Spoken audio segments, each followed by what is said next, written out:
وَلَقَدْ أَنزَلْنَا إِلَيْكَ آيَاتٍ بَيِّنَاتٍ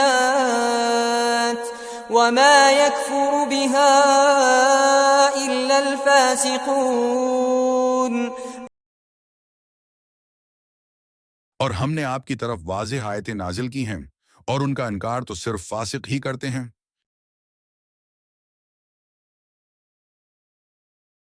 یہ آیت اس پس منظر میں نازل ہوئی کہ کچھ یہودی قرآن کی حقانیت اور اس کی واضح نشانیوں کو دیکھنے کے باوجود اس کا انکار کرتے تھے۔ ان کے دلوں میں ضد اور ہٹ دھرمی تھی۔ اللہ تعالیٰ نے قرآن میں ایسی واضح نشانیاں نازل کیں جن سے سچائی اور ہدایت بالکل نمایاں ہو جاتی ہیں، مگر یہ انکار کرنے والے فاسق اور سرکش لوگ ہیں۔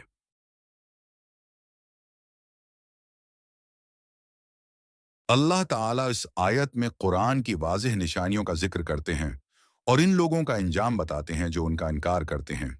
واضح نشانیاں۔ اللہ تعالیٰ نے قرآن میں ایسی آیات اور نشانیوں کا ذکر کیا ہے جن سے دین کی سچائی اور ہدایت کا علم ہوتا ہے۔ فاسق کون ہیں؟ فاسق ان لوگوں کو کہا گیا ہے جو حق کے واضح ہونے کے باوجود اسے قبول نہیں کرتے۔ فاسق وہ لوگ ہیں جو اللہ کے احکامات سے باہر نکل جاتے ہیں اور اس کی ہدایت کو جان بوجھ کر رد کرتے ہیں۔ قرآن کی حقانیت۔ قرآن کی آیات خود میں ایک نشانی ہیں اور ان کے انکار کا مطلب ہے کہ دل میں کفر اور سرکشی ہے۔ ہدایت اور سرکشی کا فرق۔ یہ آیت ہمیں یہ بتاتی ہے کہ سچائی کو پہچاننے کے بعد اس کا انکار کرنا فاسق لوگوں کی علامت ہے، اور یہ لوگ اپنے سرکش رویے کی وجہ سے اللہ کی ہدایت سے دور ہو جاتے ہیں۔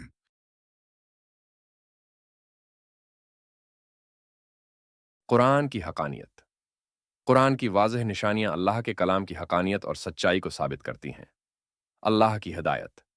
اللہ نے قرآن میں ایسی ہدایت دی ہے جو کسی شک و شبہ سے بلاتر ہے، اور یہ انسان کی فلاح کے لیے ہے۔ فاسق کا انجام۔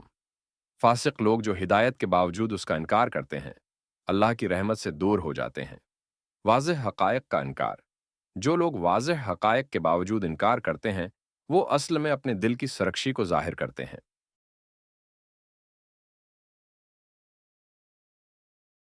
اللہ نے قرآن کی واضح آیات نازل کی ہیں۔ فاسق لوگ حق کو جان کر بھی اس کا انکار کرتے ہیں۔ قرآن کی حقانیت اور اس کی نشانیوں کا ذکر۔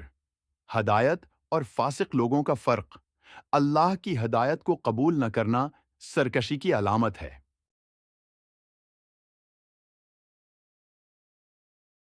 روشنی کے سامنے آنکھیں بند کرنا۔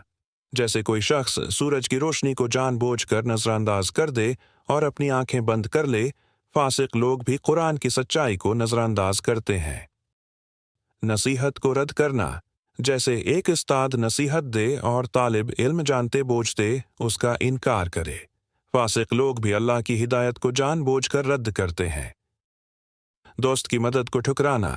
جیسے کوئی دوست سچی مدد پیش کرے مگر دوسرا شخص ضد میں آ کر اسے ٹھکرا دے، اسی طرح فاسق لوگ اللہ کی ہدایت کو ٹھکرا دیتے ہیں۔ امتحان میں دھوکہ دینا۔ جیسے کوئی طالب علم امتحان میں صحیح جواب جان کر بھی غلط جواب دے، فاسق لوگ بھی حق کو جان کر انکار کرتے ہیں۔ اندھیرے میں روشنی کو ٹھکرانا۔ جیسے کوئی اندھیرے میں ہو اور روشنی کو قبول نہ کرے، قرآن کی ہدایت سے دور رہنے والے بھی فاسق ہیں۔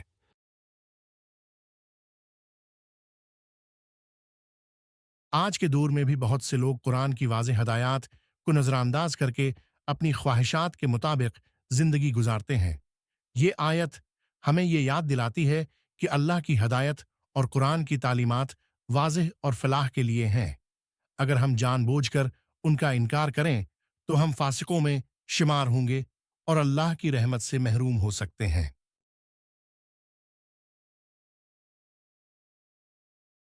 قرآن کی واضح ہدایات کو دل سے قبول کریں، اللہ کی ہدایت کو نظر انداز نہ کریں، ورنہ ہم بھی فاسقوں میں شمار ہو سکتے ہیں۔ ضد اور ہٹ دھرمی سے بچیں اور اللہ کی حقانیت کو دل سے مانیں۔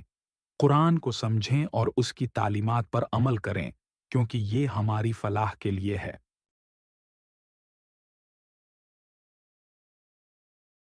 یا اللہ، ہمیں قرآن کی ہدایت کو دل سے قبول کرنے اور اس پر عمل کرنے کی توفیق عطا فرما۔ آمین۔ اے اللہ، ہمیں ضد اور سرکشی سے محفوظ رکھ اور ہمیں فاسقوں کی صف سے دور فرما۔ آمین۔ یا رب العالمین، ہمارے دل کو اپنی حقانیت اور قرآن کی سچائی کو ماننے والا بنا اور ہمیں اس پر ثابت قدم رکھ۔ آمین۔